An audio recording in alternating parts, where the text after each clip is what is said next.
The acrid smell of charred wood still clung to Margaret Sullivan's clothes 3 days after the fire, a bitter reminder of the night that changed everything. She stood at her cabin window, watching her 6-year-old twins, Samuel and Sarah, chase grasshoppers through the tall prairie grass, their laughter carrying on the Kansas wind. They had no idea that the stranger who'd pulled them from the burning church was about to tear their small world apart. Dr. James Whitmore had arrived in Millfield with nothing but a medical bag and haunted eyes that spoke of battles fought and lost. Now he sat on her front porch, claiming the impossible, that the children she'd raised as her own were his blood. Margaret's weathered hands gripped the window frame as she watched him study the twins with an intensity that made her stomach churn. Some secrets, she was learning, had a way of rising from ashes just when you thought they were buried forever. Before we jump back in, tell us where you're tuning in from, and if this story touches you, make sure you're subscribed, because tomorrow I've saved something extra special for you. Margaret Sullivan had learned to measure time not by the sun's position or the church bells that no longer rang, but by the rhythm of survival. 4 years had passed since she'd buried her husband Daniel beneath the twisted oak behind their cabin, yet each dawn still felt like a betrayal. Another day she would live, while he could not. The Kansas Territory in 1867 was no place for a woman alone, especially one with 2 young children and a homestead that demanded the strength of 3 grown men. Margaret had discovered muscles in her back she never knew existed, calluses that told stories of split wood and mended fences, and a stubborn determination that surprised even herself. At 28, her once soft hands now bore the map of hard labor, each scar and rough patch a testament to choices made from necessity rather than desire. The cabin Daniel had built sat like a lonely sentinel on the endless prairie, its rough-hewn logs weathered gray by wind and rain. 2 rooms that had once felt cozy with a family of 4 now echoed with space that seemed to mock Margaret's solitude. The twins, Samuel and Sarah, filled the silence with their chatter and games. But in the quiet hours after they slept, the emptiness pressed against Margaret like a physical weight. She had constructed her life around routines that kept doubt and despair at bay. Rise before dawn to milk Bessie, their temperamental cow who gave barely enough cream to churn butter once a week. Check the chickens for eggs, while Samuel and Sarah gathered kindling for the cooking fire. Tend the vegetable garden that meant the difference between eating well and simply surviving through the harsh prairie winters. The nearest neighbors, the Hendersons, lived 3 miles east, close enough to offer help in emergencies, but far enough that Margaret couldn't rely on their charity. She'd made that mistake once, accepting Mrs. Henderson's offer to watch the twins while Margaret repaired storm damage to the barn roof. The older woman's well-meaning but pointed questions about Margaret's situation had made it clear that a young widow raising children alone was viewed with a mixture of pity and suspicion. "Those children need a father figure," Mrs. Henderson had declared, her grey eyes studying Samuel and Sarah as they played in her yard. "A woman can't teach a boy how to be a man, and girls need to see proper examples of feminine behavior." Margaret had bitten back her response, knowing that Mrs. Henderson spoke from genuine concern rather than malice, but the implications stung, nonetheless, that somehow she was failing Samuel and Sarah by loving them fiercely and providing for them as best she could. That night, she'd held them both close as they said their prayers, whispering promises that she would be enough, that their small family was complete just as it was. The twins had been barely 2 years old when Daniel died, old enough to sense the change but too young to understand its permanence. They had no memories of their father beyond the stories Margaret told them, how he'd carved Samuel's first wooden horse, how he'd sung Sarah to sleep with Irish lullabies his own mother had taught him. These tales had become sacred rituals, repeated so often that Margaret sometimes wondered if the children remembered Daniel himself, or simply her memories of him. Samuel had grown tall for his age, with Daniel's dark hair and serious brown eyes that seemed to catalogue everything around him with intense curiosity. He approached the world with a methodical precision that reminded Margaret painfully of his father, the way he stacked firewood in perfect rows, how he counted each egg they collected as if maintaining a careful inventory of their small wealth. Sarah possessed her brother's intelligence, but expressed it differently, through an endless stream of questions and observations that kept Margaret constantly alert. The little girl had inherited Margaret's auburn hair, but paired it with a stubborn streak that definitely came from Daniel's side of the family. She collected smooth stones from the creek, arranged wildflowers in mason jars, and created elaborate stories about the prairie animals she watched through the cabin windows. The isolation that defined their existence wasn't just physical but social as well. Millfield's small community gathered for church services, barn raisings, and seasonal celebrations, but Margaret often felt like an observer rather than a participant. Conversations would pause when she approached, not from rudeness, but from the awkwardness that death brings to social interactions. People didn't know how to speak to her about everyday concerns, the weather, crop prices, local gossip, when her life seemed defined by tragedy.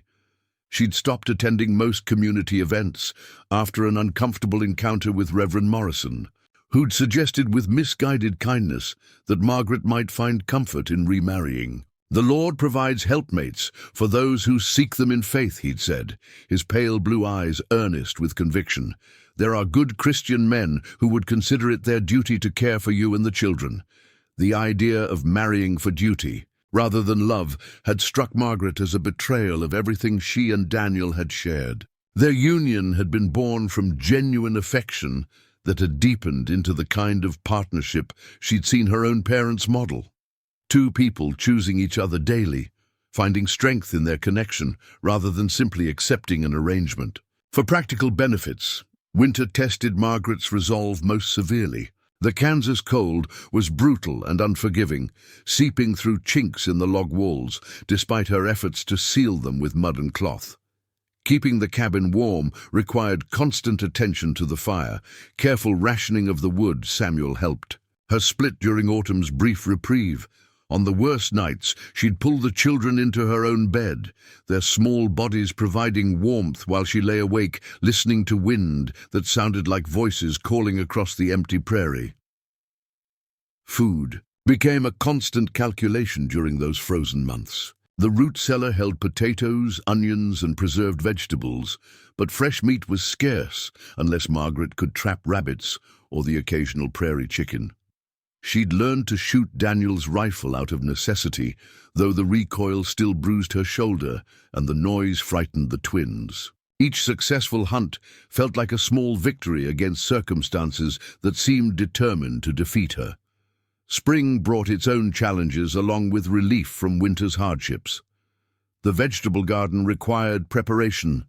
Ploughing that left, Margaret's back aching for days afterward. Samuel helped as much as a 6-year-old could, his small hands carefully placing seeds in the furrows Margaret had carved with their aging plough. Sarah preferred gathering wild greens and berries, tasks that took her away from the cabin for hours at a time, while Margaret worried about prairie wolves and the occasional drifter who might pose dangers she couldn't anticipate. The prairie itself was both enemy and ally, beautiful in its vastness, but merciless in its exposure. Storms could appear from nowhere, transforming blue skies into walls of black clouds that brought hail capable of destroying crops in minutes. Margaret had learned to read weather signs that meant nothing to city dwellers. The behavior of birds, the quality of light on the horizon, the way wind shifted direction with almost imperceptible changes that could spell the difference between safety and disaster. Summer offered abundance, but also isolation, more profound than winter's enforced confinement.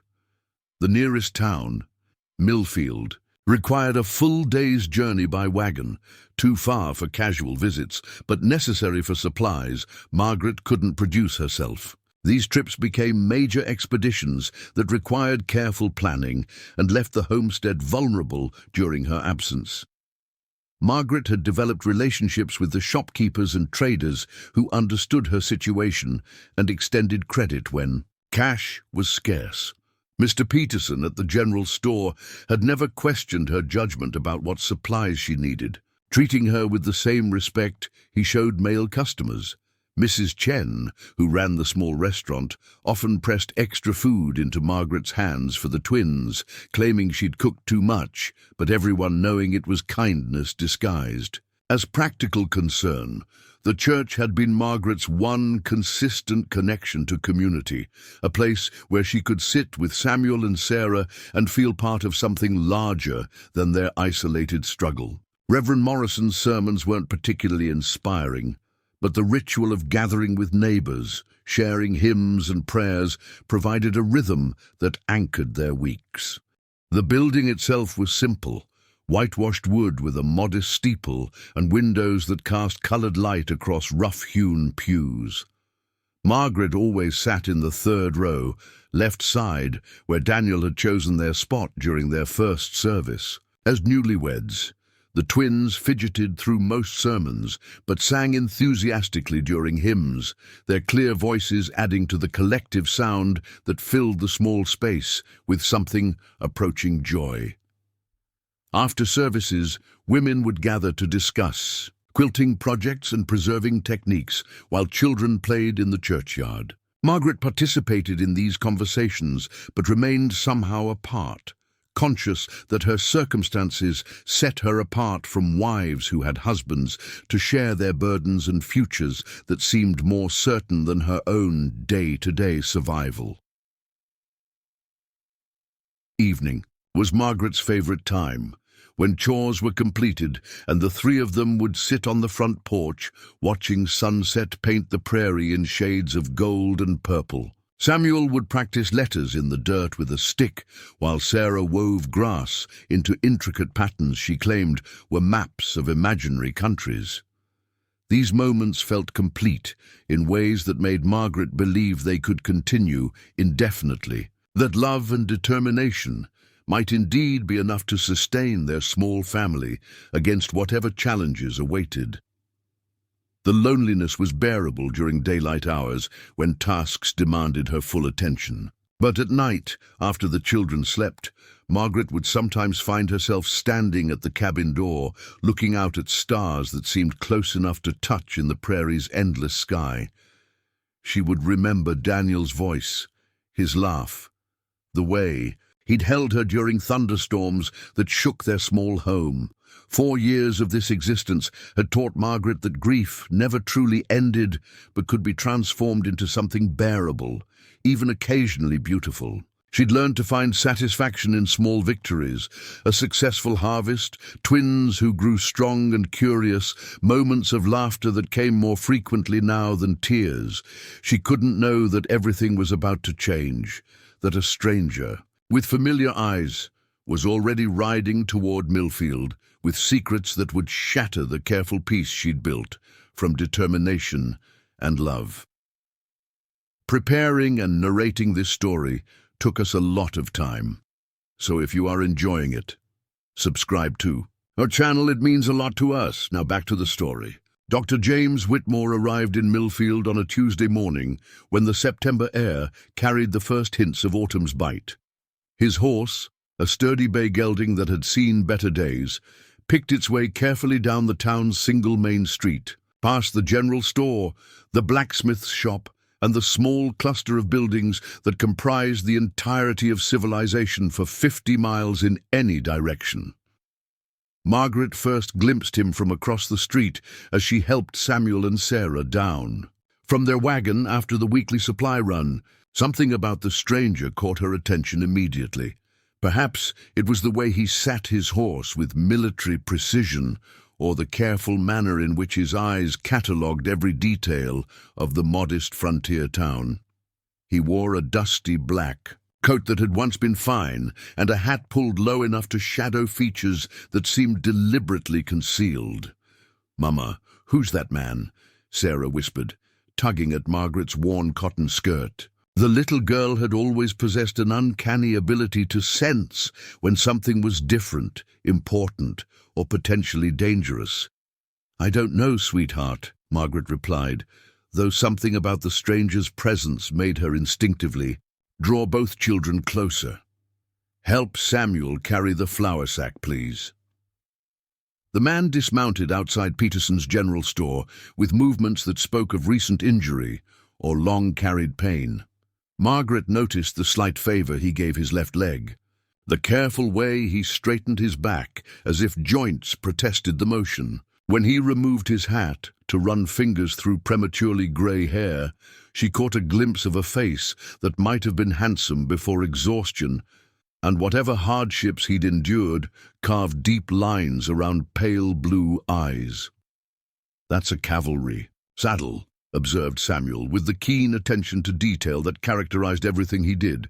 "See the way it's rigged. Papa told me about those before he—" Before.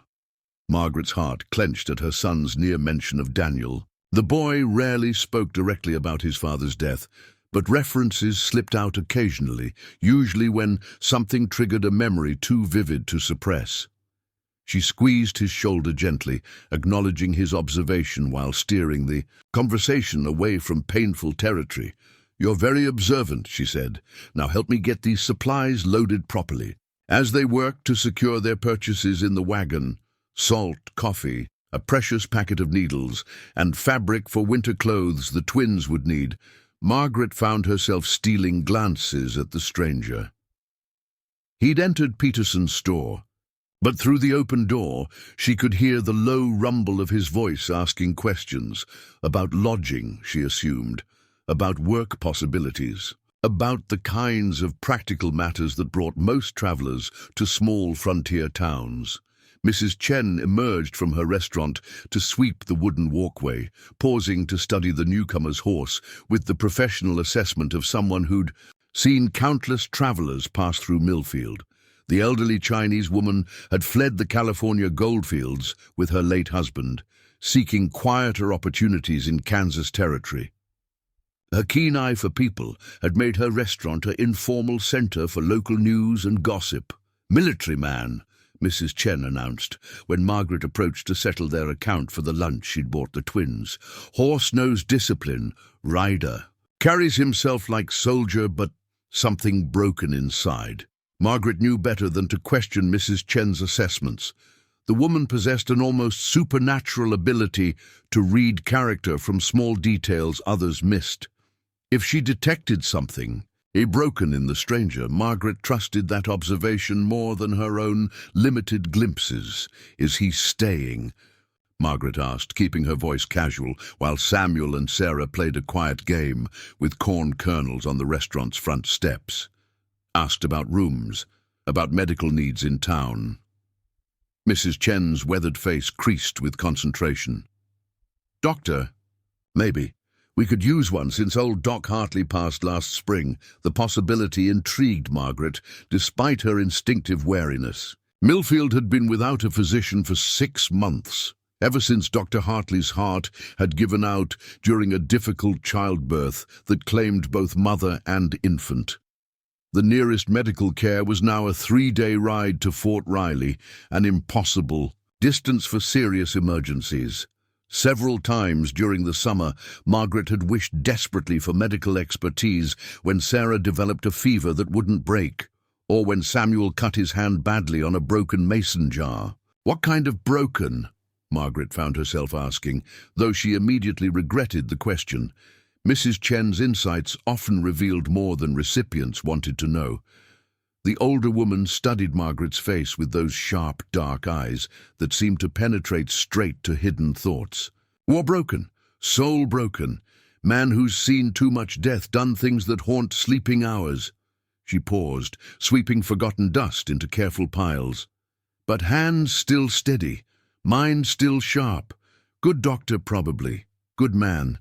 She shrugged. Time will tell. Margaret gathered Samuel and Sarah, settling them in the wagon for the long ride home.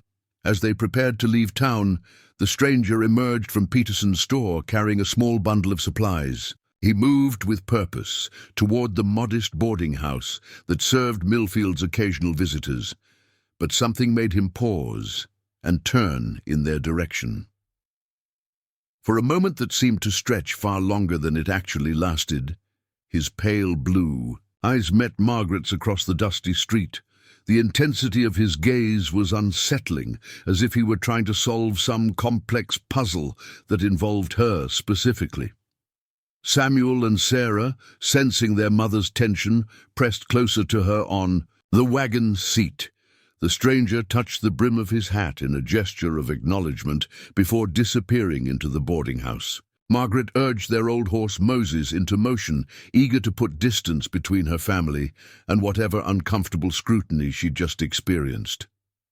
"Mama, why did that man look at us like that?" Sarah asked as they left Millfield behind. Prairie grass bending in waves that stretched to the horizon. "Sometimes people stare when they don't see many families," Margaret replied, though the explanation felt inadequate even to her own ears. "We're probably just the first children he's encountered in town." Samuel, ever practical, focused on different concerns. "If he's really a doctor, does that mean he'll stay?" "Mrs. Peterson said her baby's been coughing something fierce, and nobody knows how to help." Margaret considered this.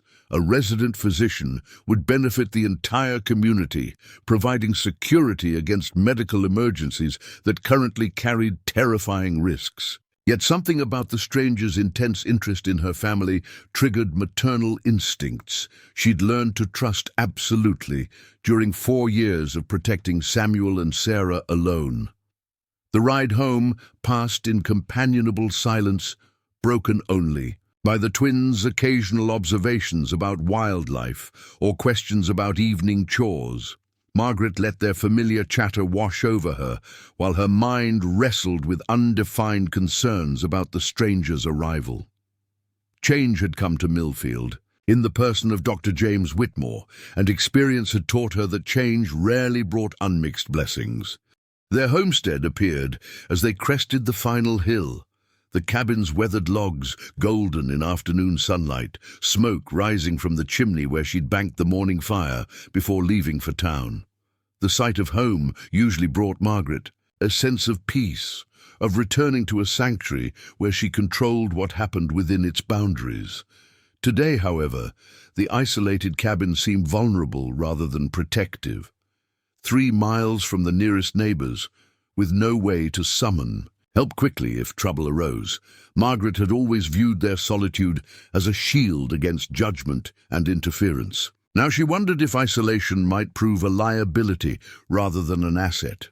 As they completed evening chores, milking Bessie, gathering eggs, feeding the chickens and their ancient horse, Margaret found herself studying the horizon more frequently than usual, watching for riders who might approach their homestead uninvited, listening for sounds that didn't belong to their familiar routine. After supper, as Samuel practiced his letters by lamplight and Sarah arranged her collection of smooth creek stones, Margaret sat mending a tear in the boy's winter coat. The domestic scene should have been soothing, but she couldn't shake the memory of pale blue eyes studying her with uncomfortable intensity. "Mama, are you worried about something?" Samuel asked, looking up from the slate where he'd been practicing. His name in careful letters, Margaret forced herself to smile naturally. "Just thinking about winter preparations, sweetheart, making sure we're ready for cold weather." Sarah abandoned her stones to climb into Margaret's lap, a privilege she still claimed despite growing taller each day. "Tell us the story about Papa." "Building the cabin," she requested, settling against Margaret's shoulder with the boneless relaxation of childhood. The familiar tale had become a bedtime ritual, details polished smooth through countless retellings. How Daniel had selected this particular spot for its access to the creek and protection from prevailing winds.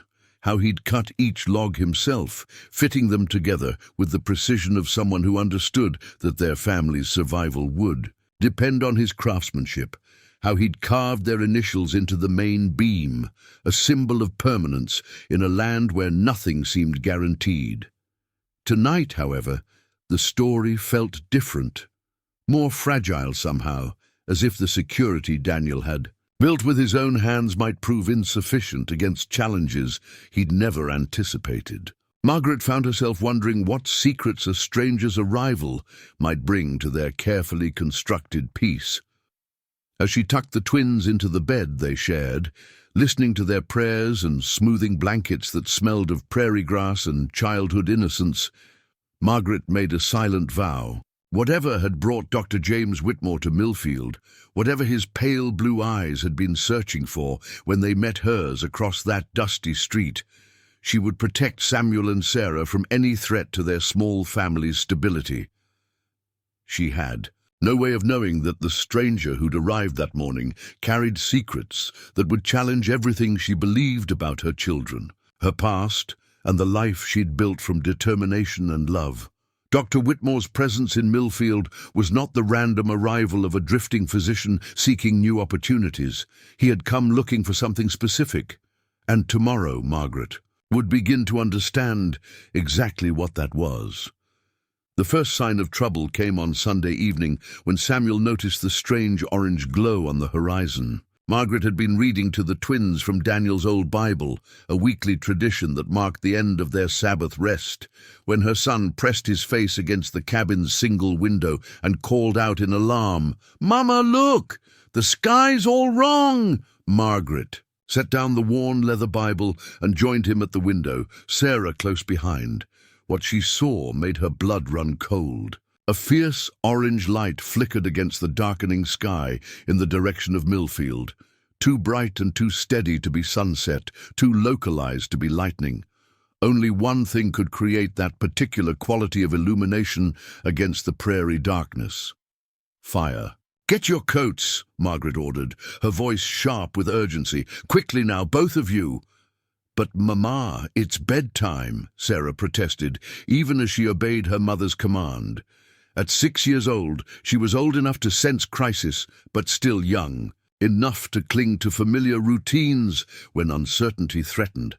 "Something's burning in town," Margaret explained, already moving toward the door where their emergency supplies were kept. 4 years of frontier life had taught her to prepare for disasters that could strike without warning. People might need help. The ride to Millfield took on nightmare qualities as they drew closer to the source of the fire. What had begun as a distant glow resolved into towering flames that painted the entire main street in hellish shades of red and orange. By the time Margaret urged Moses into the town's outskirts, she could see that the fire had consumed at least 3 buildings and was spreading rapidly toward others. The church was burning. Margaret's heart sank as she realized the full scope of the disaster. The simple wooden structure that had anchored Millfield's spiritual and social life was engulfed in flames so intense that the heat could be felt from 50 yards away. Townspeople formed bucket brigades from the nearby well, but their efforts seemed pitifully inadequate against the inferno's rage. "Stay in the wagon," Margaret commanded the twins as she brought Moses to a halt at what she hoped was a safe distance. "Don't move, no matter what happens. Do you understand me?" Samuel and Sarah nodded with wide eyes, pressing close together as they watched the chaos unfolding before them. Men shouted orders while women herded children away from the spreading flames. Mrs. Chen stood outside her restaurant, which sat dangerously close to the church, directing a stream of water onto her roof in desperate hope of preventing the fire's spread. Margaret was about to join the bucket brigade when a commotion near the church's front entrance caught her attention. Through the smoke and confusion, she could see several figures silhouetted against the flames, people who hadn't escaped the building before the fire took hold. "There's someone still inside," shouted Tom Henderson, Margaret's nearest neighbor. "I can see them near the front pews." The words sent ice through Margaret's veins. Sunday evening prayer meetings often ran late, especially when Reverend Morrison felt moved to extend his sermons. If people had been trapped when the fire started, they would need immediate rescue or face certain death. Without conscious thought, Margaret found herself running toward the burning church. The heat grew more intense with each step, and smoke burned her lungs, but she could hear voices calling for help from within the inferno. Behind her, she was dimly aware of Samuel and Sarah screaming her name, but maternal instinct overrode every other consideration. She had almost reached the church's front steps when strong hands seized her arms, pulling her back from the entrance, where flames now blocked any hope of entry. "You can't go in there!" a voice shouted over the roar of the fire. "The whole structure's about to collapse." Margaret spun to face her rescuer and found herself looking into the pale blue eyes of Dr. James Whitmore. His face was streaked with soot, his black coat singed from what were obviously his own rescue attempts. Even in the chaos of the moment, something about his grip on her arms felt familiar in a way that made no sense. "There are people inside," Margaret protested, struggling against his hold. "I can hear them calling." "I know," Dr. Whitmore replied, grimly. "I've already pulled out 2 families through the back entrance, but the front's completely blocked now. Anyone's still in there." He didn't finish the sentence, but his meaning was clear. As if summoned by his words, a portion of the church's roof collapsed with a sound like thunder, sending a shower of sparks high into the night sky. The front entrance disappeared entirely. Behind a wall of burning timber and debris, if anyone remained inside the main sanctuary, they were beyond human help. Margaret sagged against Dr. Whitmore's supporting hands, overwhelmed by the scope of the disaster. The church had been more than a building. It had been the heart of Millfield's community, the place where marriages were celebrated, children baptized, and the dead mourned. Its destruction felt like the loss of the town's very soul. "Mama! Mama!" Sarah's terrified voice cut through Margaret's shock. She turned to see both twins running toward her, their faces streaked with tears and their small bodies trembling with fear. Dr. Whitmore released her immediately as the children threw themselves into her arms.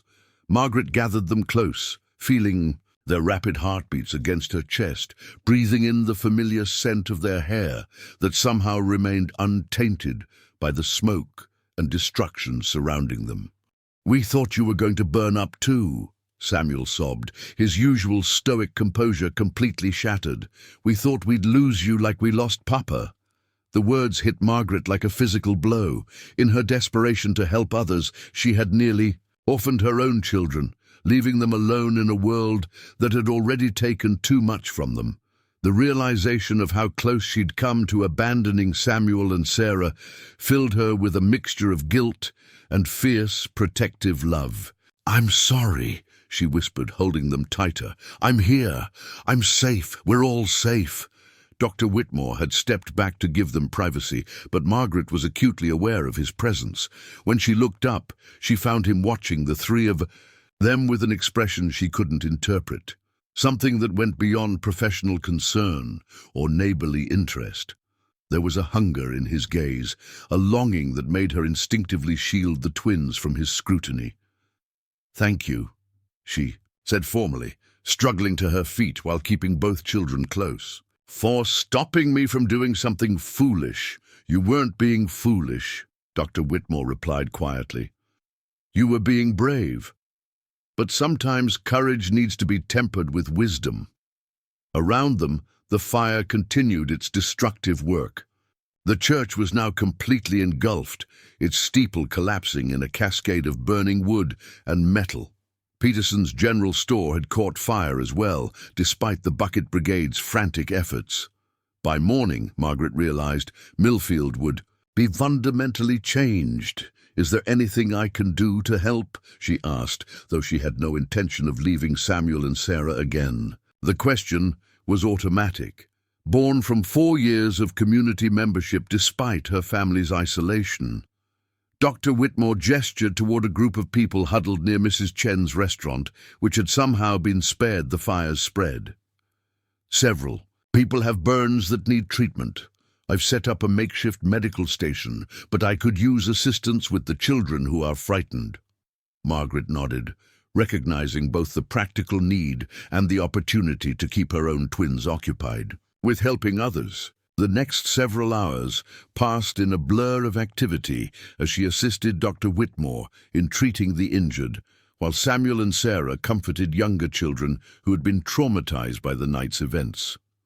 Working alongside the doctor revealed aspects of his character that his mysterious arrival hadn't suggested. His hands were gentle with injured children, his voice soothing with frightened adults. He worked with the efficiency of someone accustomed to treating casualties under difficult conditions, but also with a compassion that spoke of genuine care for his patients' welfare. "You have medical training," he observed as Margaret efficiently cleaned and bandaged a burn on young Billy Peterson's arm. "Your technique suggests more than basic frontier first aid." Margaret felt heat rise in her cheeks that had nothing to do with the nearby fires. "My father was a physician back in Ohio. I learned by helping him before I married and came west." Dr. Whitmore's hands stilled momentarily in their work of treating Mrs. Henderson's smoke-damaged lungs. "What was your father's name?" "Dr. William Barnes," Margaret replied, wondering why the information seemed significant to him. "He practiced in Columbus until his death 5 years ago." Something shifted in Dr. Whitmore's expression. Surprise, recognition, perhaps even relief. But before Margaret could question his reaction, Reverend Morrison approached their makeshift medical station, his face grave with news that would deepen the night's tragedy. 3 people didn't make it out," the Reverend announced to the assembled crowd. "The Jacobson family, parents and their infant daughter. They were trapped in the front pews when the roof collapsed." A collective gasp went up from the gathered townspeople. The Jacobsons had been well-liked members of the community, recent arrivals from Missouri, who had brought enthusiasm and optimism to Millfield's sometimes struggling social fabric. Their loss would be felt deeply by everyone. Margaret felt tears. She hadn't allowed herself during the crisis finally spill down her cheeks. 3 more graves would join the small cemetery behind the church's ruins. 3 more families would learn the particular grief that came with sudden, senseless loss. As if sensing her emotion, Dr. Whitmore moved closer, his shoulder briefly touching hers in a gesture of support that felt both comforting and oddly intimate. "I'm sorry," he said quietly, his voice meant for her ears alone. "Loss like this is never easy, especially when you've experienced it yourself." Margaret looked up at him sharply, startled by the personal nature of his comment. How could he know about Daniel's death, about the grief that still defined so much of her daily existence? But before she could voice her questions, Samuel tugged at her skirt with the urgent need of a 6-year-old who had reached the limits of his endurance. "Mama, can we go home now?" Sarah's falling asleep on her feet. Margaret gathered her exhausted. Her children, preparing for the long ride back to their homestead. As they walked toward their wagon, Dr. Whitmore fell into step beside them, his presence both reassuring and unsettling.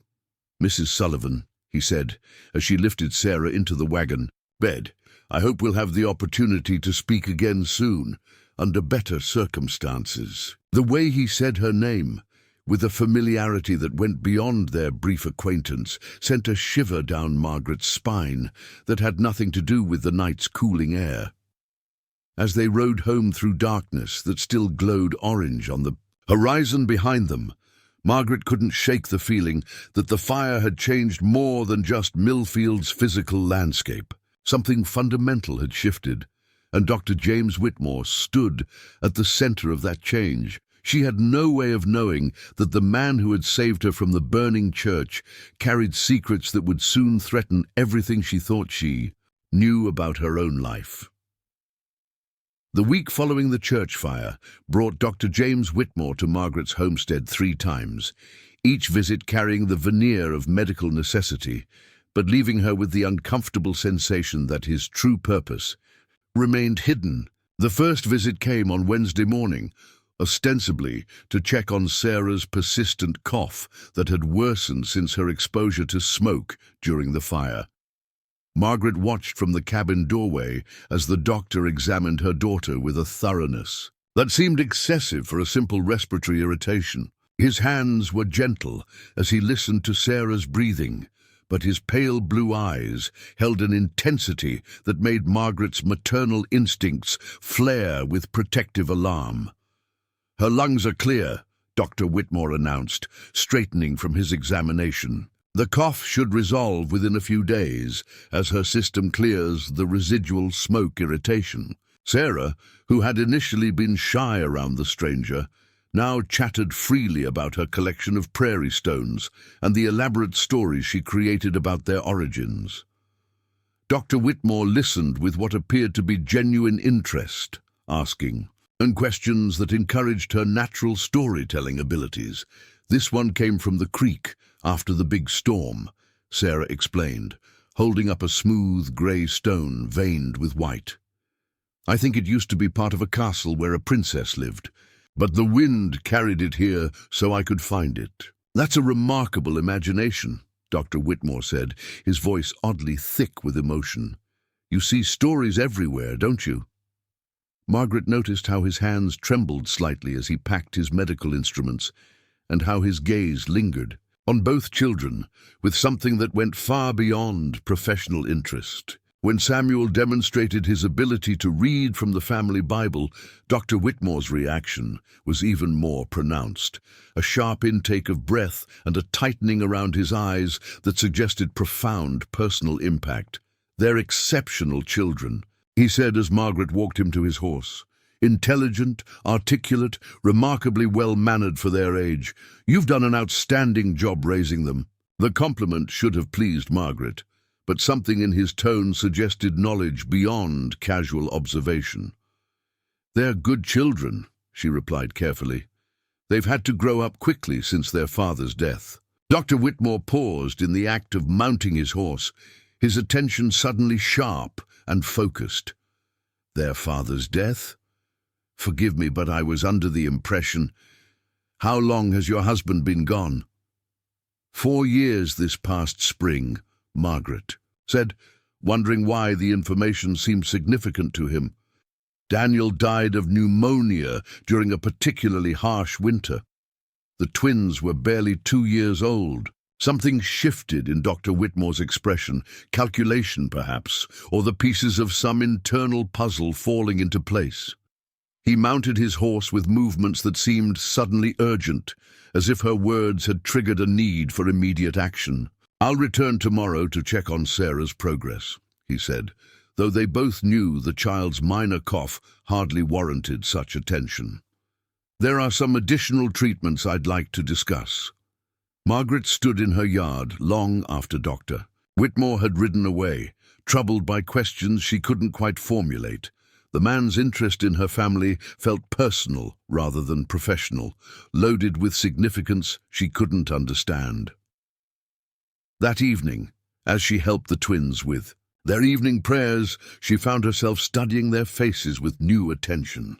"You have surgeon's fingers," he told Samuel as he applied a clean bandage. "Long and precise. With proper training, you could develop remarkable skill with medical instruments." Samuel beamed at the praise, clearly pleased by adult recognition of his potential. "Mama says I'm good with my hands like Papa was. He could fix anything that broke around the farm." Dr. Whitmore's expression grew thoughtful. "What else do you remember about your father?"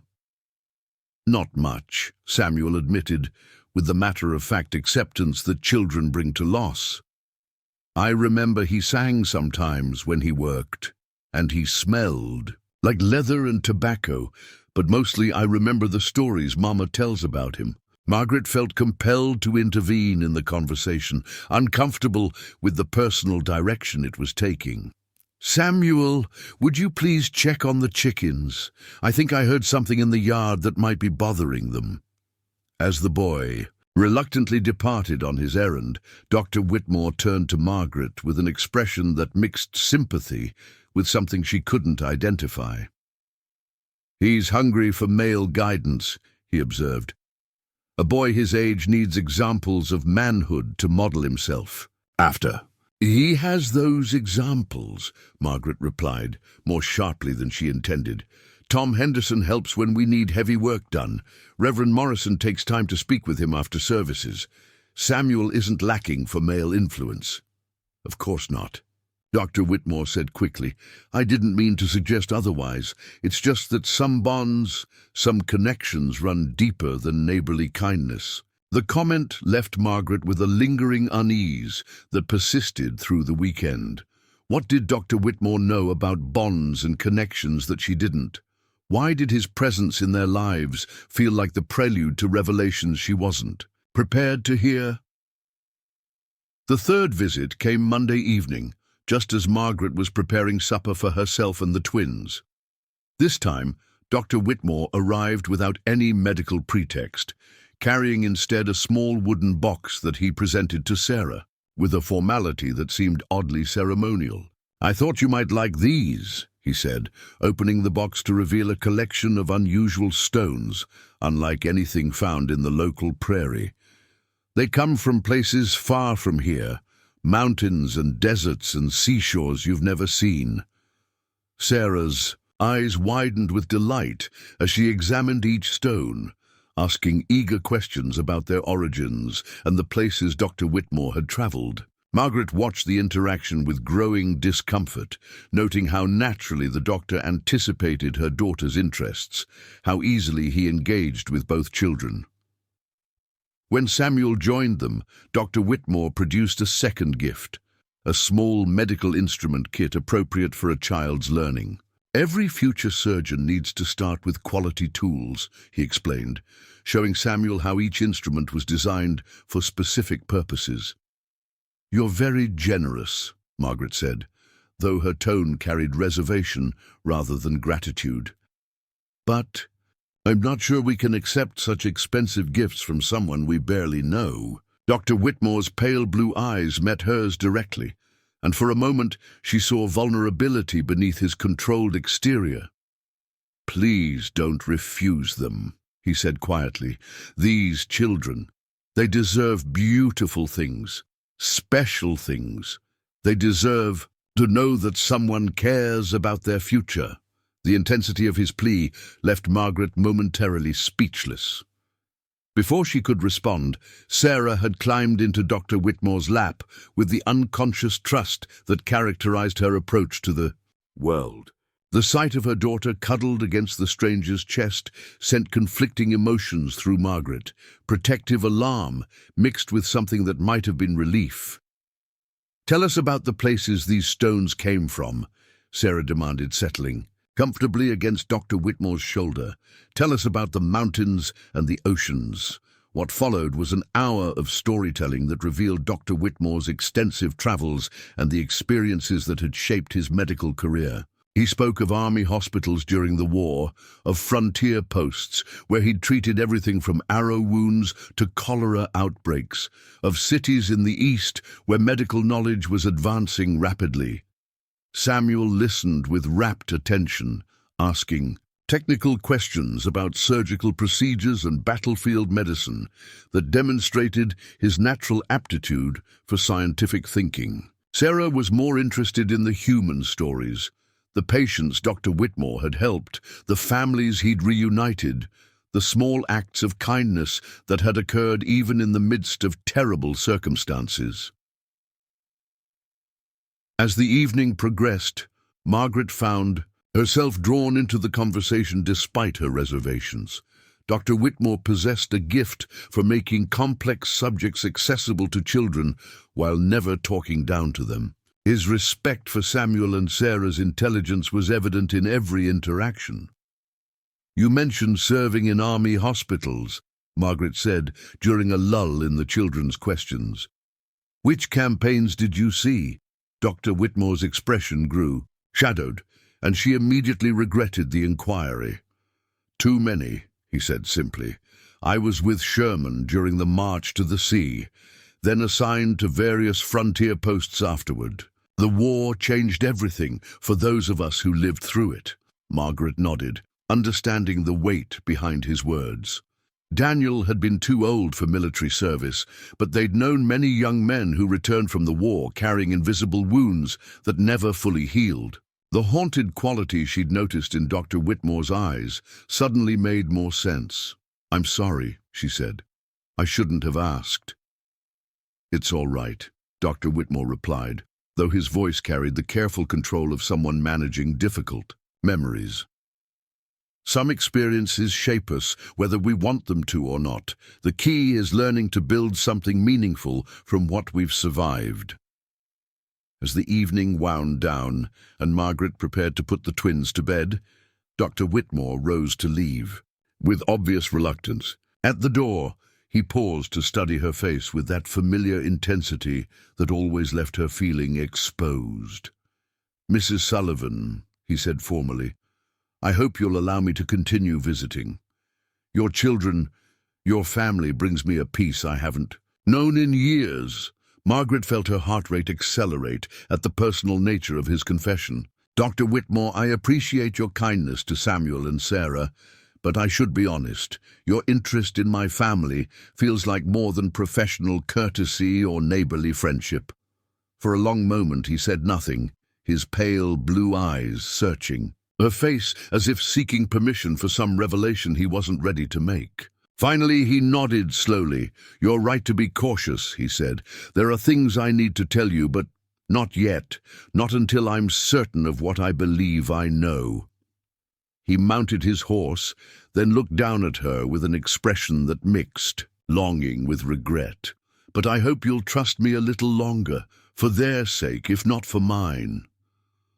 As Dr. Whitmore rode away into the gathering darkness, Margaret stood in her doorway, wrestling with emotions she couldn't name. The man was clearly hiding something significant about his purpose in Millfield, something that involved her children in ways she didn't understand. But she couldn't deny that Samuel and Sarah had blossomed under his attention in ways that surprised her. They laughed more freely when he was present, asked more questions, displayed confidence that seemed to feed on his obvious belief in their potential. Whatever Dr. James Whitmore's secrets might be, Margaret was beginning to suspect that learning them would change her family's life forever. The question was whether she had the courage to face whatever truths he was preparing to reveal. The confrontation came on a Thursday morning in October, when autumn had painted the prairie in shades of gold and amber that reminded Margaret of happier times. She was hanging laundry on the line behind the cabin, listening to Samuel and Sarah play their elaborate games among the cottonwood trees, when Dr. Whitmore arrived unannounced and alone. This time, he carried no medical bag, brought no gifts for the children. Instead, he dismounted his horse with the deliberate movements of a man preparing for battle, his face set in lines of grim determination that immediately put Margaret on alert. "Mrs. Sullivan," he said without preamble, "we need to talk about the children, about their father, about truths that can't remain hidden any longer." Margaret felt the wet sheet slip from her fingers as ice ran through her veins. Something in his tone, in the careful way he positioned himself between her and the cabin where Samuel and Sarah played, told her that whatever was coming would shatter the careful peace she'd built from grief and determination. "I don't know what you think you need to discuss," she said, forcing her voice to remain steady. "But if it concerns my children, I prefer to have that conversation when they're not within earshot." Dr. Whitmore glanced toward the sound of the twins' laughter echoing from the trees, then back to Margaret, with eyes that held both compassion and inflexible resolve.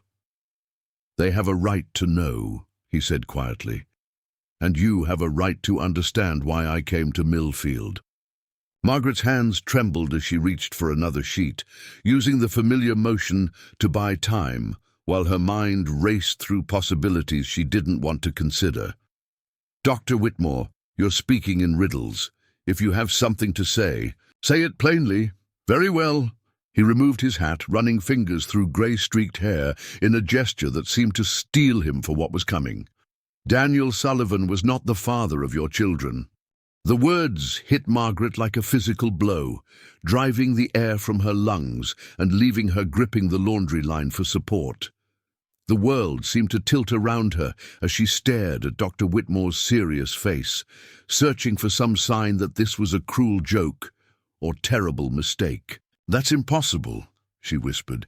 "Daniel and I were married for 3 years before the twins were born. He was their father. He loved them as his own flesh and blood." "I'm sure he did love them," Dr. Whitmore said gently. "But loving a child and fathering that child are not the same thing. Mrs. Sullivan, Margaret, I am Samuel and Sarah's biological father." Margaret's knees gave way, forcing her to sit abruptly on the wooden stump Daniel had used for splitting kindling. The familiar prairie landscape around her seemed to blur and shift as if she was seeing it through water. Nothing made sense. Nothing could make sense. "You're lying," she said. But even as the words left her mouth, pieces of a puzzle she'd never known existed began clicking into place. The intensity with which Dr. Whitmore studied the children, his knowledge of her father's medical practice. In Columbus, the way Samuel's features didn't quite match Daniel's, the musical quality of Sarah's laugh that reminded her of someone she couldn't place. "I wish I were lying," Dr. Whitmore said, moving closer but maintaining a respectful distance. "Do you want to know how I can be certain? Samuel has a distinctive birthmark on his left shoulder blade, a crescent-shaped mark that matches one I carry in the same location. Sarah has heterochromia. Her left eye contains flecks of green that are visible in certain light, just like mine. These aren't coincidences, Margaret." Margaret pressed her hands to her face, trying to block out his words, but the details he mentioned were undeniably accurate. She had noticed Samuel's birthmark countless times during baths, had always wondered about the green flecks in Sarah's otherwise brown eyes. But she'd never thought to question their significance.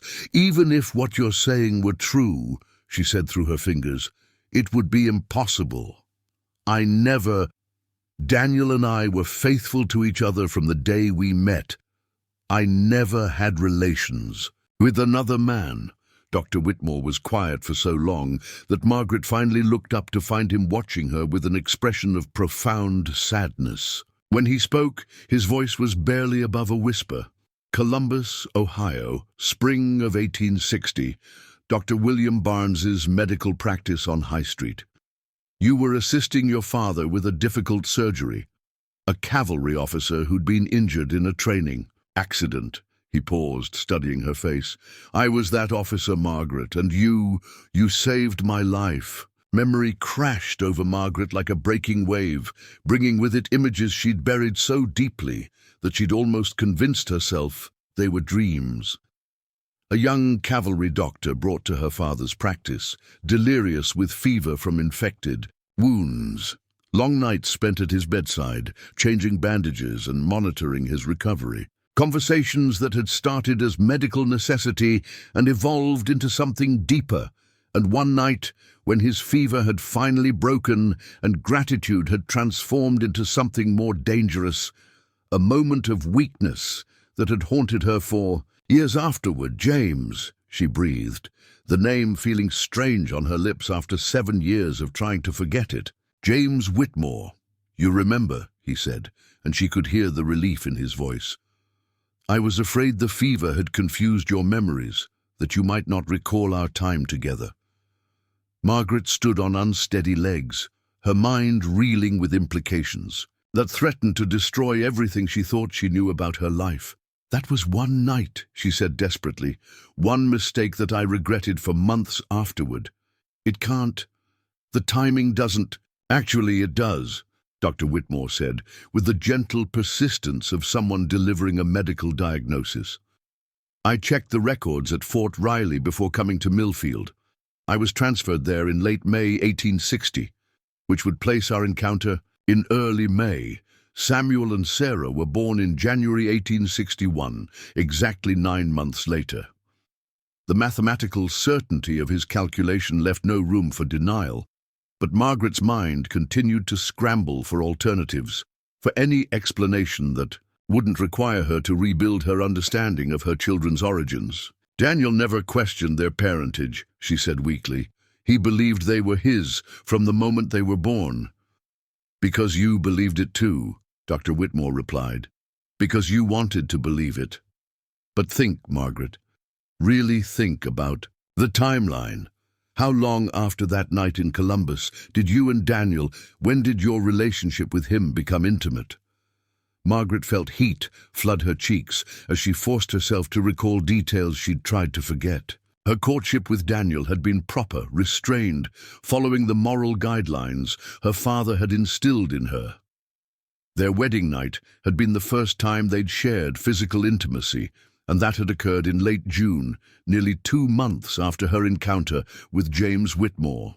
But I felt them quickening so early, she protested, grasping for any detail that might support Daniel's paternity.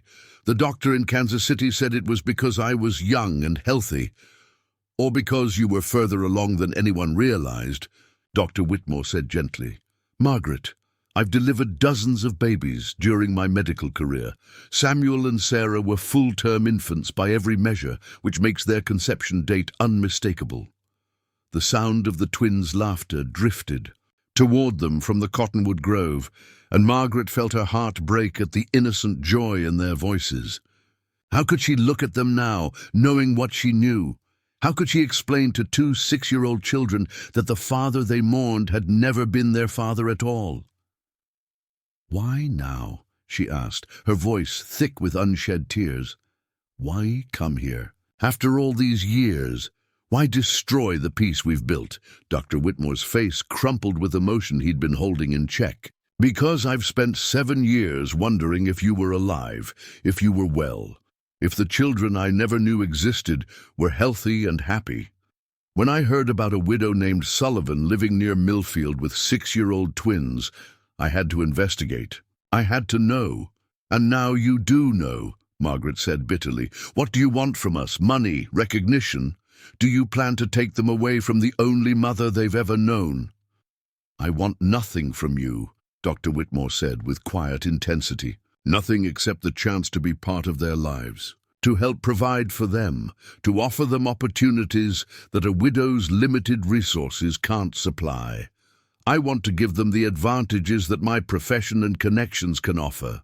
Margaret stared at him, seeing for the first time not the mysterious stranger who'd arrived in Millfield, but the young cavalry officer she'd once tended through fever and delirium, the man whose gratitude had momentarily overwhelmed her judgment and led to consequences that had shaped every day of the past 7 years. They don't know you, she said. To them, you're Dr. Whitmore, the kind man who brings gifts and tells stories. How can I possibly explain that you're their father when they've spent 4 years mourning Daniel? I don't know, Dr. Whitmore admitted. But I know that living with this secret will destroy all of us eventually. Samuel and Sarah deserve to understand their true heritage. They deserve to know that their real father didn't abandon them, that he simply didn't know they existed. The twins' voices grew closer as they approached the cabin, their game apparently leading them back toward the house.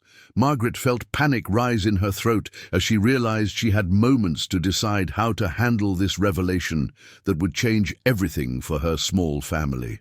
Please, she said desperately, give me time to think, to figure out how to tell them in a way that won't destroy their sense of security. Dr. Whitmore nodded, replacing his hat with movements that seemed to require tremendous effort. I'll give you whatever time you need, Margaret, but I won't disappear again. These children are my flesh and blood, and I intend to be part of their lives from now on. As he mounted his horse and rode away, Margaret sank back onto the chopping block, overwhelmed by the magnitude of what she'd learned.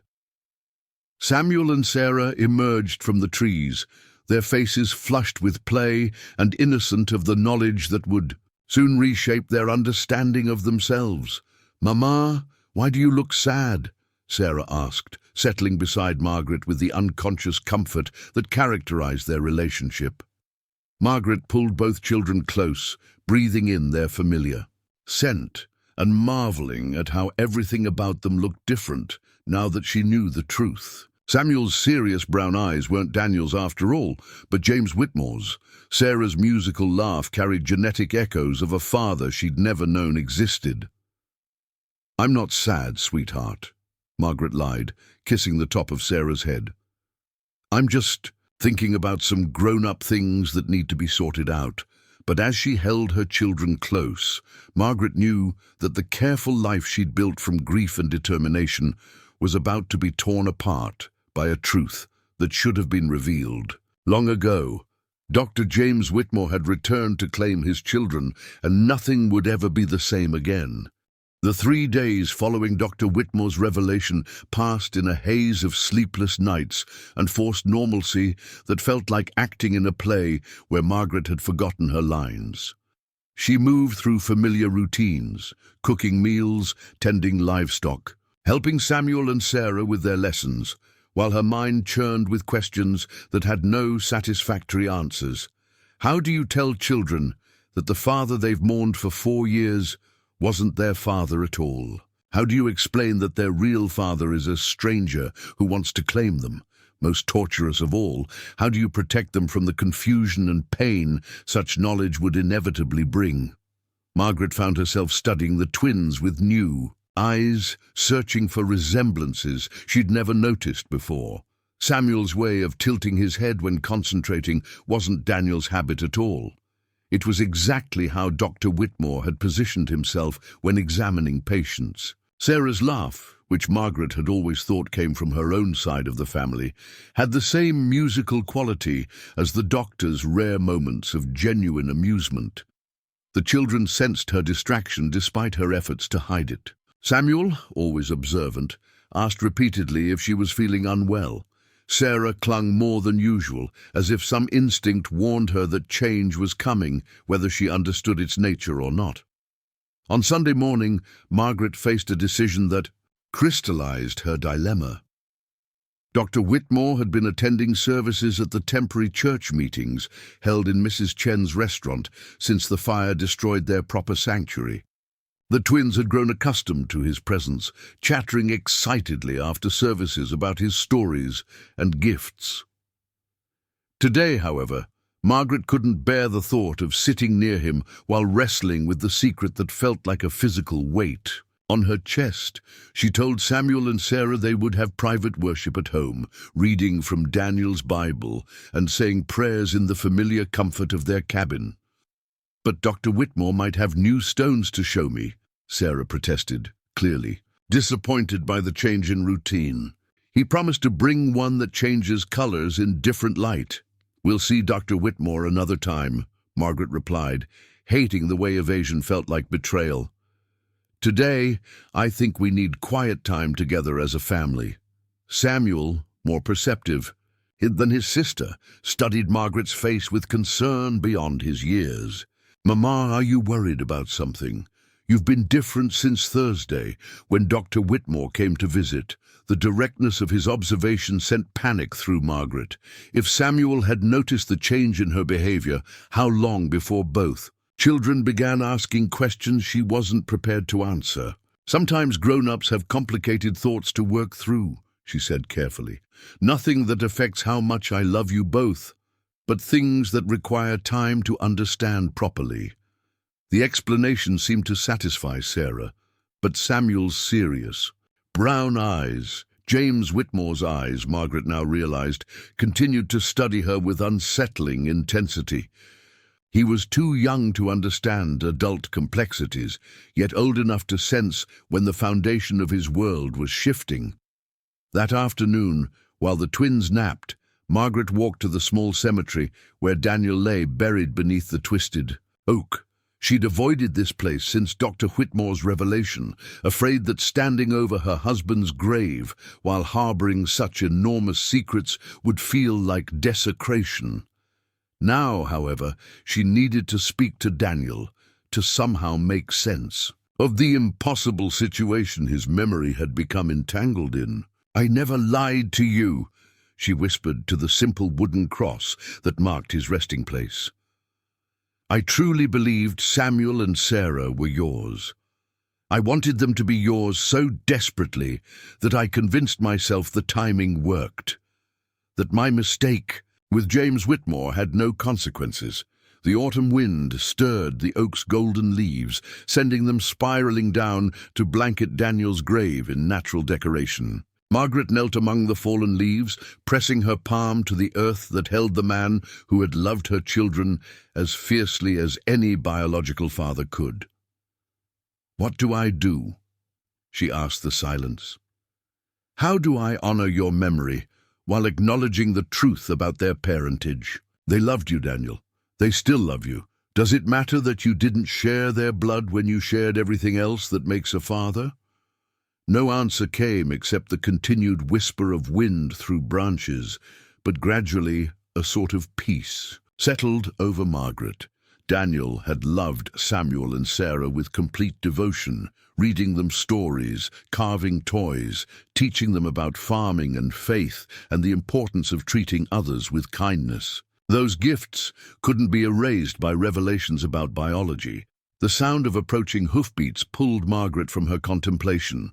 She turned to see Dr. Whitmore riding toward the cemetery, his face set in lines of determination that told her he'd grown tired of waiting for her decision. "I hoped I'd find you here," he said, dismounting near the cemetery's entrance. "We need to finish our conversation, Margaret. The children deserve resolution." Margaret rose slowly, brushing dirt and leaves from her skirt. "They deserve protection from upheaval that could damage them permanently. Samuel and Sarah have already lost one father. How can I risk destroying their sense of security for the sake of biological truth?" Dr. Whitmore approached Daniel's grave with respectful caution, removing his hat as he read the simple inscription Margaret had carved herself. "Daniel Sullivan, beloved husband and father, 1828–1863. He was a good man," Dr. Whitmore said quietly.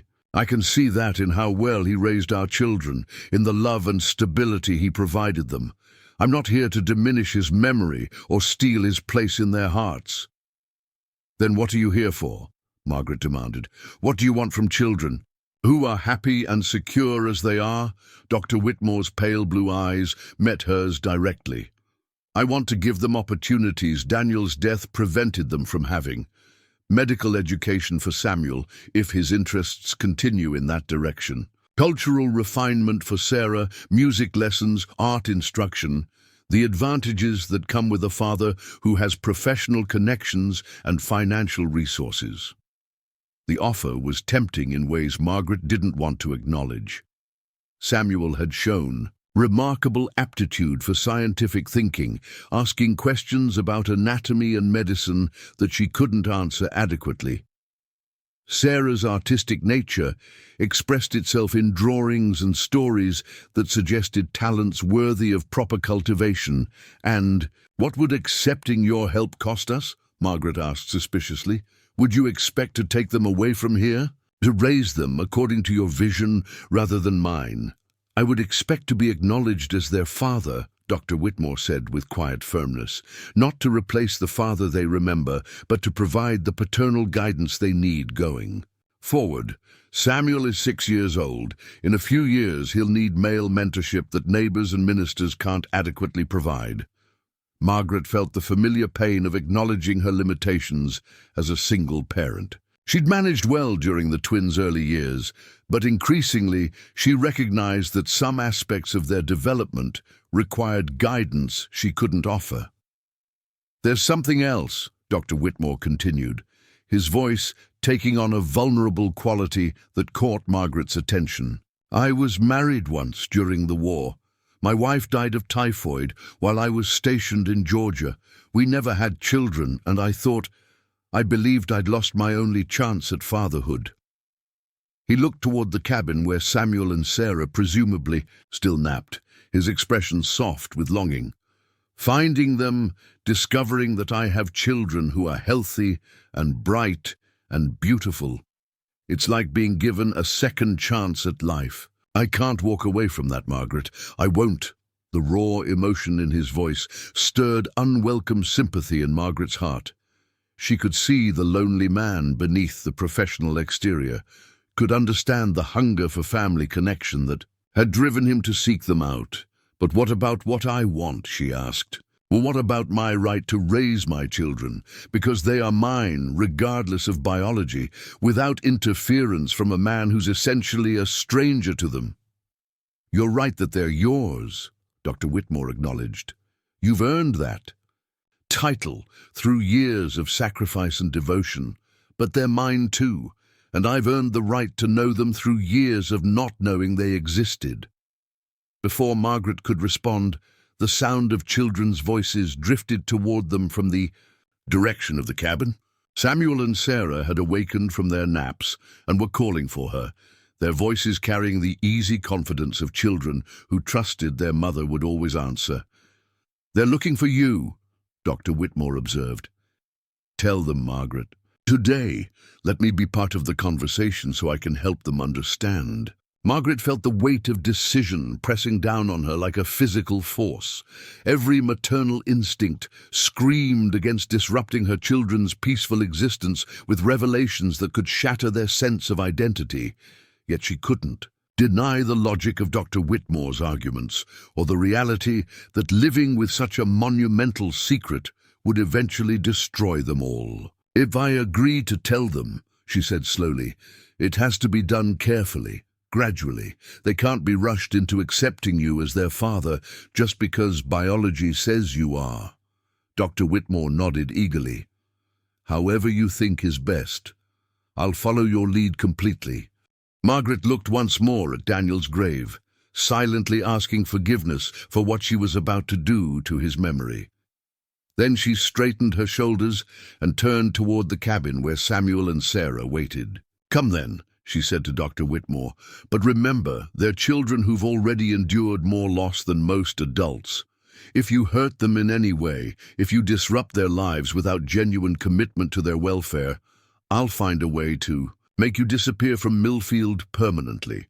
The threat might have been empty, but Dr. Whitmore took it seriously, nodding with the respect due to a mother protecting her young. Together, they walked toward the cabin where two 6-year-old children were about to learn that their understanding of their own identities was built on foundations far more fragile than they'd ever imagined.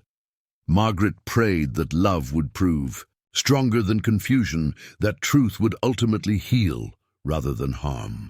But as they approached the porch, where Samuel and Sarah waited with bright, trusting faces, she couldn't shake the feeling that she was about to destroy the innocent happiness that had been her greatest achievement as a mother. Some truths she was learning carried prices that seemed almost too high to pay.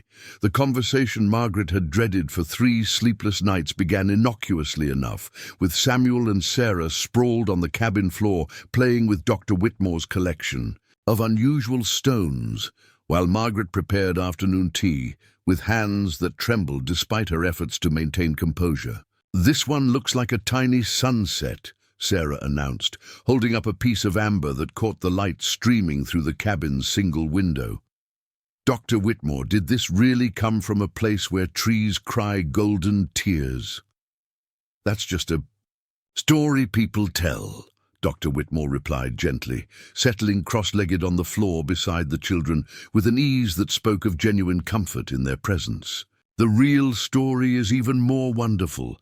That amber formed millions of years ago when ancient forests covered lands that are now beneath the sea." Samuel examined a piece of black volcanic glass with the intense concentration he brought to everything that captured his interest. "How do you know so much about rocks and faraway places?" he asked. "Have you really been to all these places yourself?" Dr. Whitmore glanced at Margaret, who stood frozen by the stove, tea kettle forgotten in her hands. This was the opening they'd discussed, the natural moment when curiosity about his travels could lead to more personal revelations. "I've traveled extensively during my medical career," Dr. Whitmore said carefully. "Army doctors go wherever they're needed, and I've been fortunate to see much of the world. But the most important journey I ever made was the one that brought me here to Millfield." Why is this journey the most important? Sarah asked, with the directness that characterized all her questions. Are you going to stay here forever now? Margaret's heart pounded as she recognized the moment of truth approaching. She set down the tea kettle and moved to sit in Daniel's old chair, needing the familiar comfort of his presence for what was coming. Children, she said, her voice steadier than she'd expected. Dr. Whitmore and I need to talk with you about something very important. Something that might be confusing at first, but that you deserve to know. Both twins looked up from their stones, immediately sensing the gravity in their mother's tone. Samuel's expression grew serious, while Sarah scooted closer to Dr. Whitmore with the instinctive trust she'd developed for him over the past weeks. What kind of important thing? Samuel asked, his brown eyes, so much like Dr. Whitmore's, Margaret now realized, searching her face for clues about what was coming. Margaret looked to Dr. Whitmore, who nodded encouragingly while maintaining his position on the floor, carefully staying at the children's level rather than towering over them. With adult authority, "Do you remember the stories I've told you about Papa Daniel?" Margaret began, choosing her words with excruciating care. "About how much he loved you both, how proud he was to be your father." "Of course," Sarah said, puzzled by the question. "Papa Daniel was the best father in the whole world, even though we don't remember him very well." "He was indeed a wonderful father," Margaret agreed, feeling tears threaten despite her determination to remain calm. "Everything I've told you about his love for you is absolutely true. But there's something about how families are made that I need to explain to you." Samuel's perceptive gaze shifted between his mother and Dr. Whitmore, and Margaret could see understanding beginning to dawn in his intelligent eyes. "Mama, why is Dr. Whitmore here for this conversation?" The question hung in the air like a challenge, forcing Margaret to confront the moment she'd been dreading. She took a deep breath and spoke the words that would change her children's lives forever. "Because Dr. Whitmore is your father too," she said quietly. "Not the father who raised you. That was Papa Daniel, and no one will ever change that. But Dr. Whitmore is your birth father, the man whose blood runs in your veins." The silence that followed was profound and terrible. Sarah blinked in confusion, clearly unable to process the concept of having two fathers. Samuel's face went through a series of expressions: confusion, disbelief, and finally a kind of frozen shock that broke Margaret's heart. "I don't understand," Sarah said finally, her voice small and uncertain. "How can we have two fathers? People only have one father." Dr. Whitmore leaned forward slightly, his voice gentle but clear. "Sometimes, sweetheart, life is more complicated than the simple stories we tell children. Your mama and I knew each other before she married Papa Daniel, and, well, you were created from that earlier time together."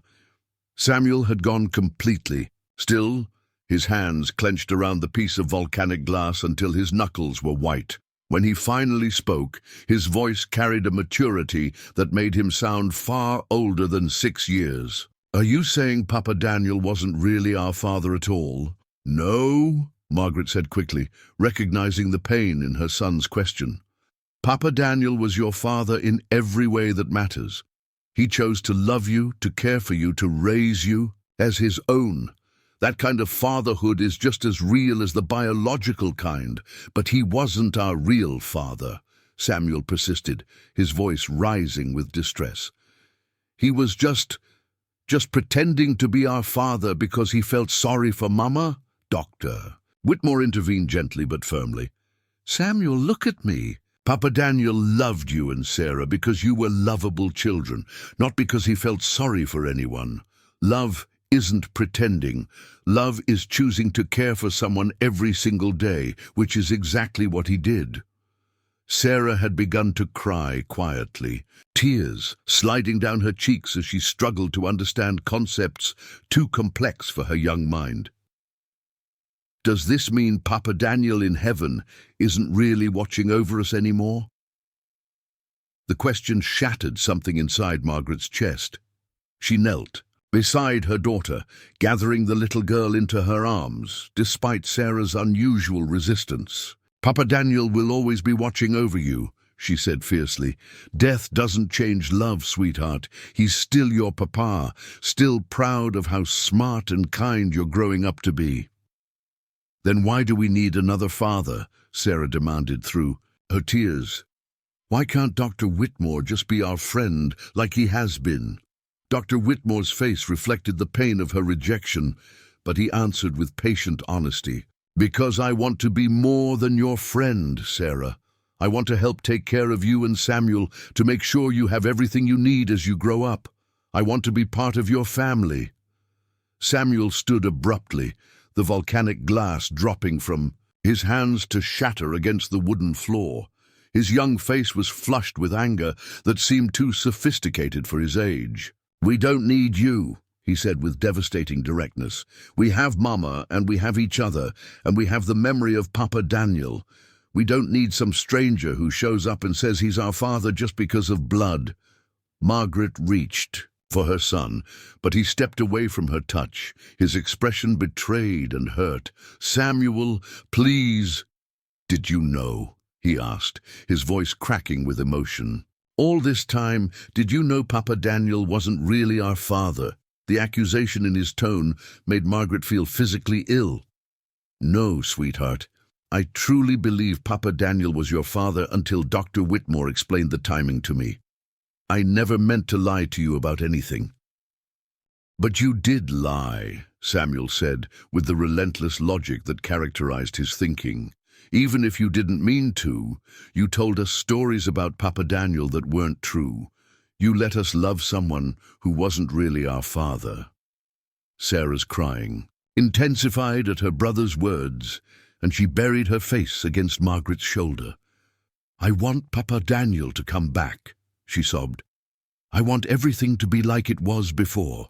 Dr. Whitmore's voice was thick with emotion when he spoke. "I know this is confusing and frightening. I know it feels like everything you believed about yourselves has changed, but you're still the same wonderful children you were yesterday.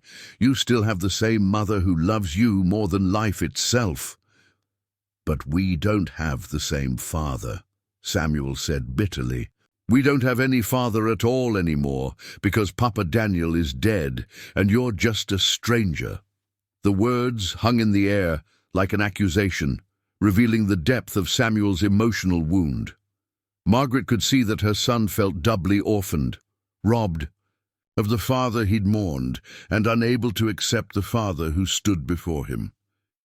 "Samuel," she said gently, "I know this is overwhelming. I know it feels like betrayal, but Dr. Whitmore isn't trying to replace Papa Daniel or take away your memories of him.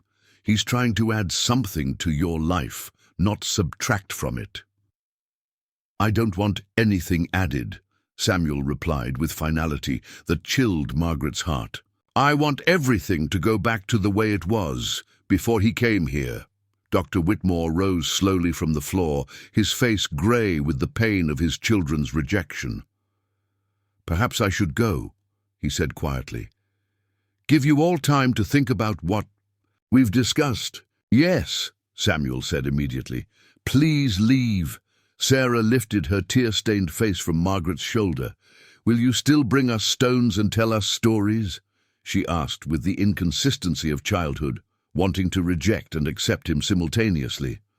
Dr. Whitmore's smile was sad but genuine. "If your mother says it's all right, yes. I'll always want to share beautiful things with you, Sarah. That won't change no matter how long it takes you to understand about families." After Dr. Whitmore left, Margaret sat with her children in the ruins of their afternoon, surrounded by scattered stones and shattered glass, trying to find words that could repair the damage that truth had inflicted on their small world. "I'm sorry," she whispered, holding both twins as they cried for the simplicity they'd lost. "I'm so sorry this had to be so complicated and painful." But even as she comforted them, Margaret knew that apologies couldn't restore the innocence that had been destroyed that afternoon.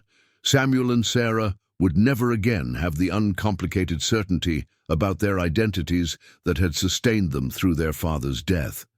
They were children caught between two fathers, one beloved and dead, one living and unwanted, and Margaret didn't know how to help them navigate the complex emotions that such a situation demanded. The truth had been told, but its consequences were only beginning to unfold. Winter arrived early that year, blanketing the Kansas prairie in snow that seemed to muffle not just sound, but emotion itself. Margaret watched from her cabin window as Samuel and Sarah built snow fortresses in the yard, their laughter echoing across the frozen landscape with a tentative quality that spoke of healing still in progress. 6 weeks had passed since the devastating revelation about their parentage. 6 weeks during which her small family had slowly, painfully begun to reconstruct their understanding of themselves. The process had been neither simple nor smooth, marked by tears, arguments, and moments of breakthrough that came when least expected. Dr. Whitmore had honored Margaret's request for space, limiting his visits to genuine medical emergencies in the community, but his presence in Millfield remained a constant reminder of the unresolved tensions within their family. Margaret would see him at the temporary church services, maintaining respectful distance while his pale blue eyes followed Samuel and Sarah with unmistakable longing. The children's reactions had evolved differently, reflecting their distinct personalities. Samuel, with his serious nature and keen intelligence, had wrestled with the philosophical implications of having two fathers. His questions had grown increasingly sophisticated, forcing Margaret to confront aspects of family, identity, and love that she'd never needed to examine so deeply. "If blood makes Dr. Whitmore our father," he'd asked during one particularly difficult conversation, "does that mean we're not really Sullivans anymore? Are we supposed to be Whitmores now?" Margaret had struggled to explain that names were less important than love, that identity was built from choices and relationships rather than biological accidents. But she could see Samuel's mind working through the complexities, trying to reconcile his emotional attachment to Papa Daniel with the scientific reality of his genetic heritage. Sarah's process had been more intuitive, characterized by moments of angry rejection, followed by unexpected acceptance. She would declare she hated Dr. Whitmore one day, then ask Margaret why he hadn't visited recently the next. Her young heart seemed to understand what her mind couldn't fully grasp, that loving Dr. Whitmore didn't require betraying Papa Daniel's memory. The breakthrough had come 3 weeks into their struggle, during an incident that demonstrated the depth of Dr. Whitmore's commitment to his children's welfare. Sarah had developed a severe fever following exposure to winter cold, and Margaret's usual remedies had proved inadequate. Faced with the terrifying prospect of losing her daughter to illness as she'd lost Daniel, Margaret had swallowed her pride and sent Samuel to fetch Dr. Whitmore. He'd arrived within the hour, medical bag in hand and face grave with concern that transcended professional duty. For 36 hours, he'd maintained vigil at Sarah's bedside, monitoring her temperature, adjusting medications, and refusing to leave even when exhaustion threatened his own health. Margaret had watched him during those dark hours, seeing not the man who'd disrupted their peaceful existence, but the father whose love for his daughter equaled her own. When Sarah's fever finally broke, and she opened her eyes to find Dr. Whitmore sleeping in the chair beside her bed, her first words had been, "Thank you for staying with me." The simple gratitude had broken something loose in all of them, creating space for the tentative rebuilding of trust that followed.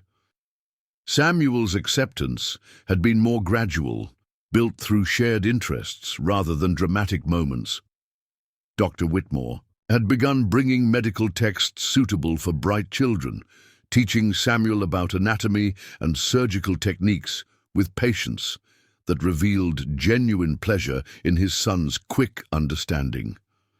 "You have natural talent for this, Dr. Whitmore," had said during one afternoon lesson, watching Samuel carefully suture a practice wound on a piece of leather. With proper training, you could become an exceptional physician.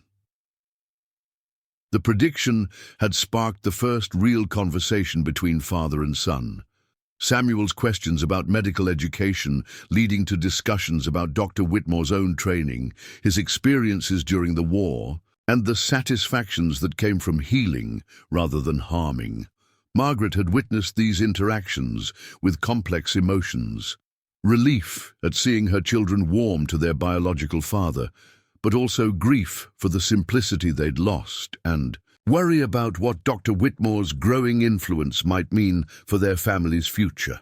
Those concerns had come to a head the previous week when Dr. Whitmore had approached her with a proposal that forced another impossible choice. "I've received an offer to establish a practice in Kansas City," he'd said, standing in her kitchen while Samuel and Sarah played outside, unaware their future was being discussed. "A partnership with an established physician who needs someone with my surgical experience." Margaret's heart had sunk at the implication. "You're leaving Millfield." "Not alone," Dr. Whitmore had replied carefully. "I want you and the children to come with me.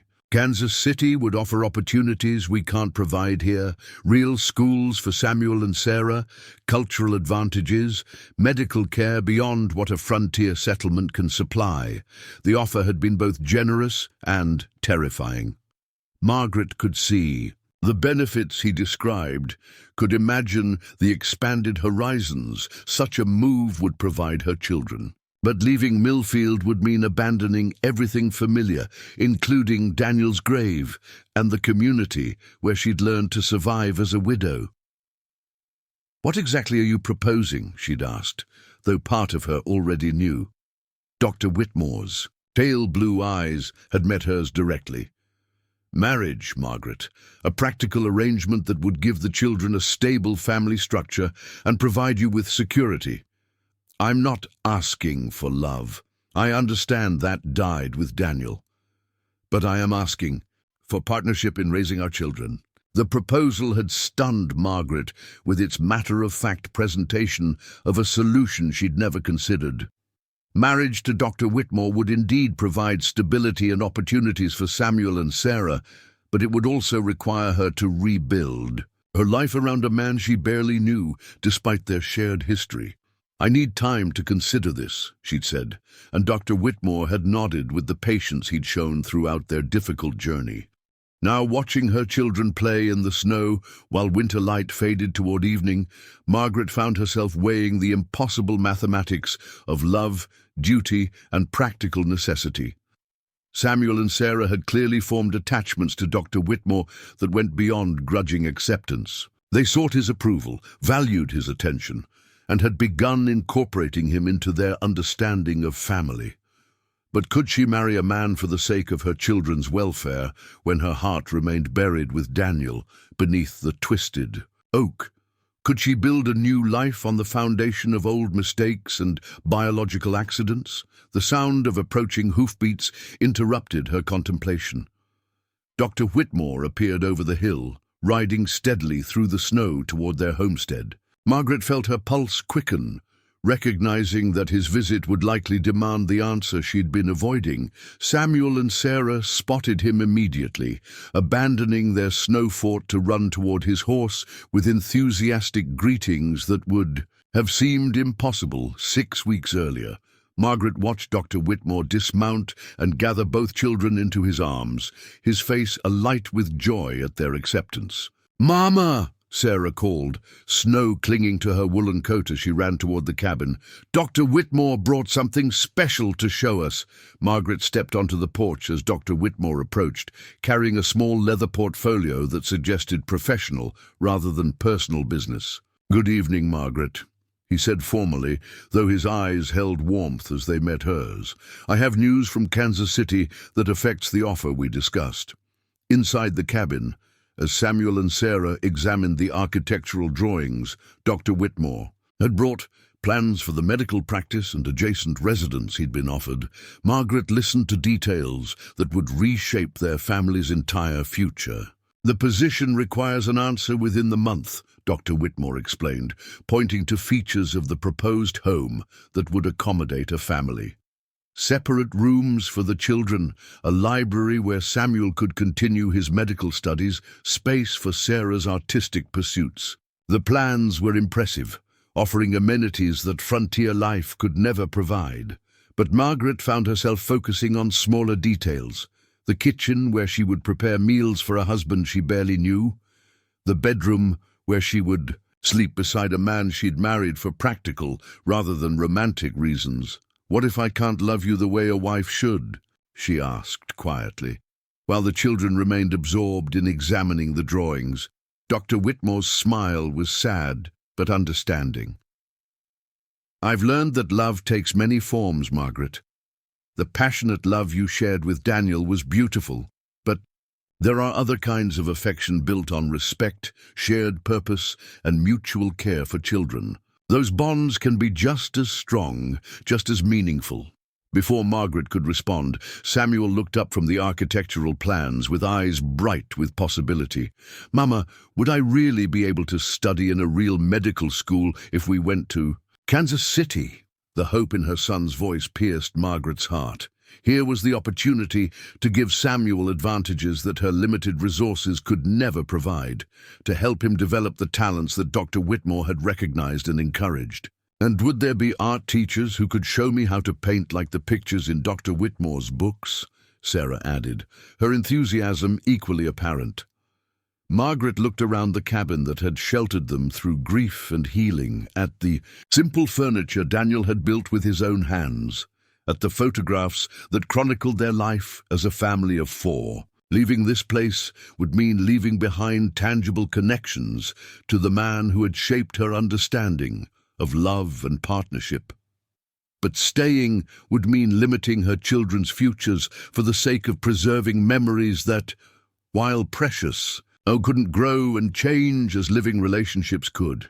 "If we were to consider such a move," Margaret said carefully, "it would have to be with complete honesty between all of us.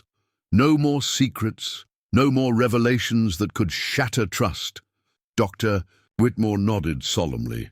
"Complete honesty," he agreed, "and patience while we learn to be a family in ways none of us expected." Margaret looked at Samuel and Sarah, seeing in their faces the excitement of children who sensed adventure and opportunity ahead.